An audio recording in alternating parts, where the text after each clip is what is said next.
Good afternoon. I'll just briefly, this item is to update you on where we're getting with the long-term plan. We've obviously had a lot of meetings and a lot of workshops, a lot of papers. But also we really wanted, because of some issues raised by councillors in the last couple of workshops, about the concern in relation to the timetable and what space it gave them for kind of considering and making sort of the important strategic decisions. We've had a look at what's going on with this project timeline, and I guess one of the things that we certainly hadn't kind of, I guess, understood in detail, because until we'd been through the process once, I mean, we knew it would take time, we didn't know how much time, was the whole options debate and the work in preparing that, the work with you in terms of coming to some decisions about what those options would be, and then obviously the period of time it takes to go through that process and get the feedback.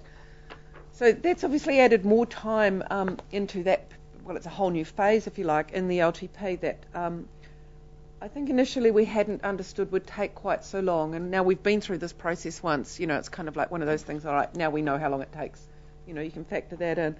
But where we've got to is to look at, well, if we push out to the deadlines for the LTP, then how do we still make that work for this district, and can we still make that work for councillors? Can we build in some more time for you to have space to consider and debate the issues that are important to you, and still enable us to have a good period of consultation with our communities? So what we've come up with is a proposed new timeline, given there on page 10-1, 10-2. And one of the strengths of this is that it includes the Easter break for our consultation, so that, as we know, we do have a large number of non-resident ratepayers. But if we went to this proposed new timeline, we would still be able to make contact with a great number of our holiday homeowners and other people from our district. So we've kind of looked at, well, how would you make this work?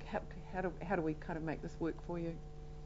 Thanks, Helen. Well, this was kind of like a request from Councillor Williams and Henderson. Are you happy with those new timelines? Yeah, I'm happy with that. I'd just dispute whether it's just us, though, that's looking for a longer timeline. I think we were perhaps the people who raised it, but you know, I would like it recognised too. I think staff have been under great stress to get this plan moving at the speed which it was originally planned, and I think it'll be a much easier option for them as well. Yes, I think it's all about quality, and I guess from the point of view of the staff, but also the consultation process and councillors' ability to really liaise properly with our constituents over the long-term plan. I think it's excellent to go with this new proposed LTP timeframe. Any other questions for Helen? Sorry, can I just one more thing I should perhaps just bring to your attention. Just on that second page of this paper, if you look at the table, I'd just bring to your attention that this would include workshops in the middle of December, and that obviously we you know, had planned that we would have a very brief meeting in December on the old schedule where you would adopt the draft plan for consultation. Now we will still be in the middle of doing some of the financials workshops in December.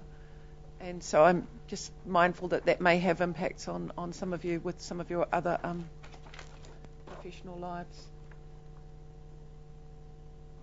Thanks, Helen. I suppose it will be just a call that each individual councillor will have to make, you know, whether they, you know, are busy or they can come along. So.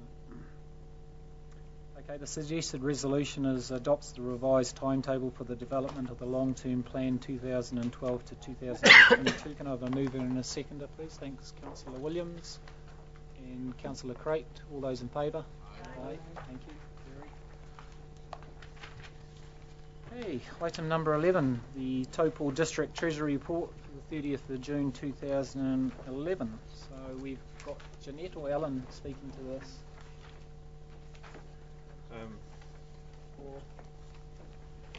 Yeah, okay. We'll tag team. Tag team, come up, Jeanette. Come up in the limelight.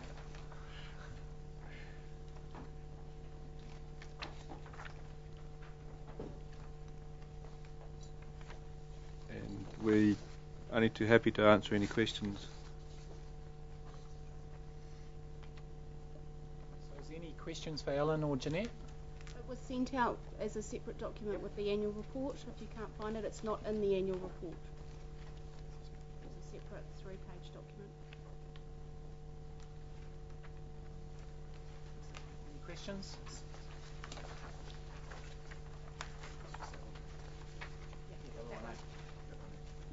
It's in the front of this. This one.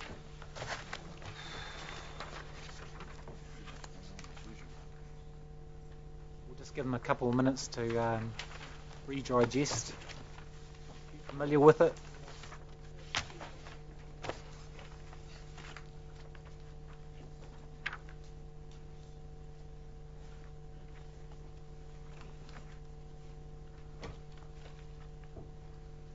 It's always a yes, Councillor Williams. Just really some observations, for a response, please. Under the strategic asset allocation, just looking at, just for public interest, there's a slight over allocation under diversified fixed interest, and then there's been a change under the Australian equities, I think. And then second thing I see, we've gone from bank sourced borrowing to debenture stock.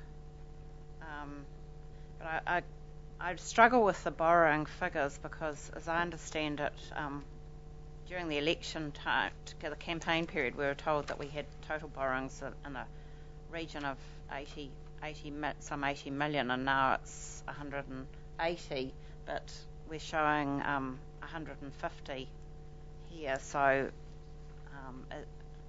some of that must be unrealised or still not drawn down, I guess. It is only 150. Oh, yeah.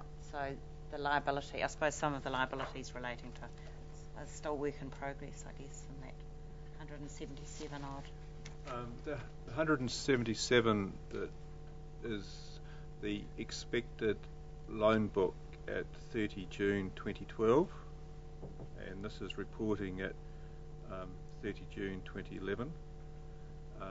The 150 is the facilities that we have, and the way the market's been in the last 12 months, it's been cheaper for us to raise funds through the debenture market than it is through bank funding. So in other words, the attractiveness of local government stock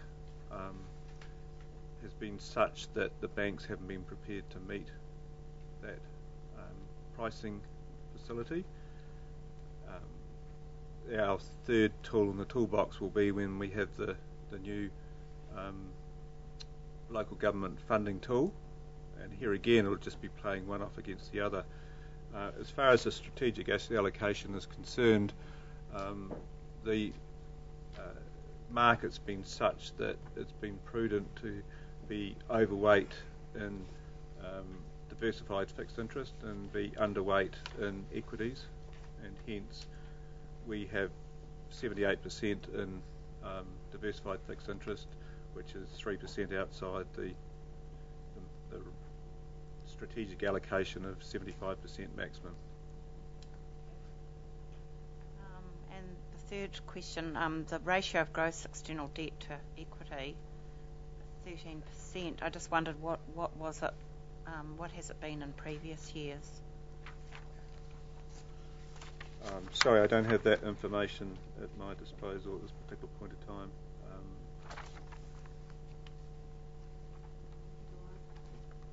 Alan can get it to you. Put that question down and get it to you. Email it to you. Any other questions? Or, yep, Councillor Minchell. Alan, just with the borrowing limits, the external debt there on the page, second page, I think here it is, fourth page, just to do with the self-imposed limits of those debts, talking forward of the debt next year, and do you see yourself still falling within those ratios, those percentages? Is that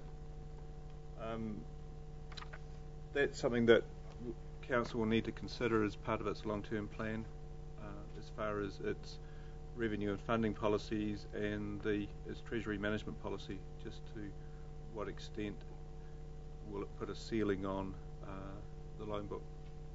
So can I ask, so these the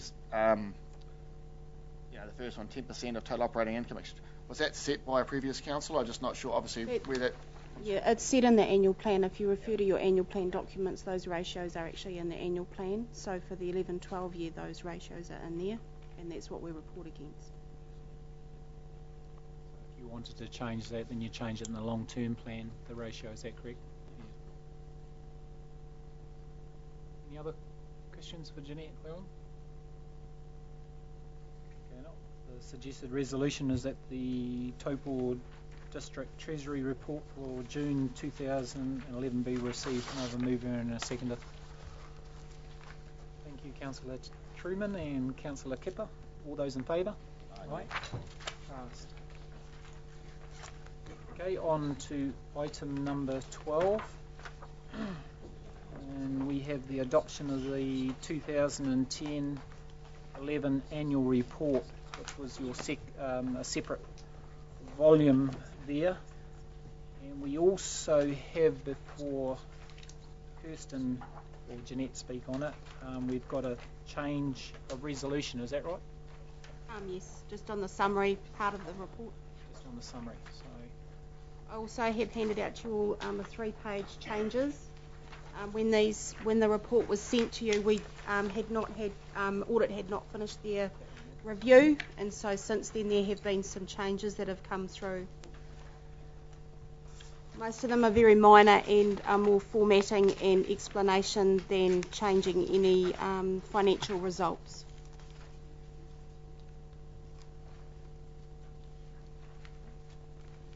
is that one there? Has everyone got it? Got handed out.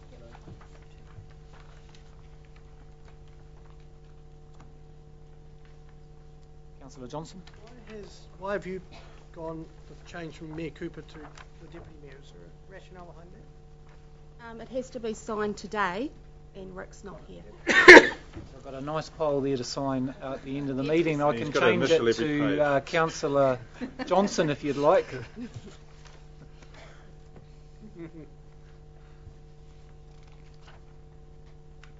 Any other questions? Or do you want to have a quick flick through on those changes?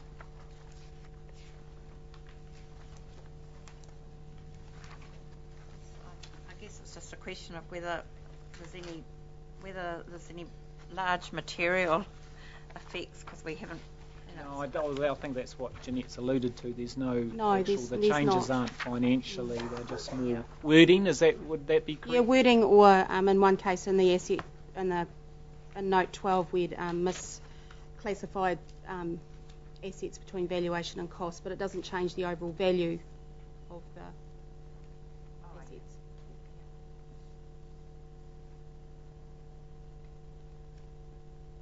So no more questions? Minds are ticking. So the amended resolution is that the 2010-11 summary annual report be adopted for audit, and that the CEO and the Group Manager Corporate and Infrastructure be authorised to make alterations as requested by Audit New Zealand, and also authorise the summary annual report for issue by the due date. That's the second part of the resolution. Sorry, the second part, yep. Yeah. And the first part is that the 2010-11 annual report be adopted. Although, can I have a mover and a seconder? Thanks, Councillor Johnson. Thanks, Councillor Mincher. All those in favour? Aye. Carried.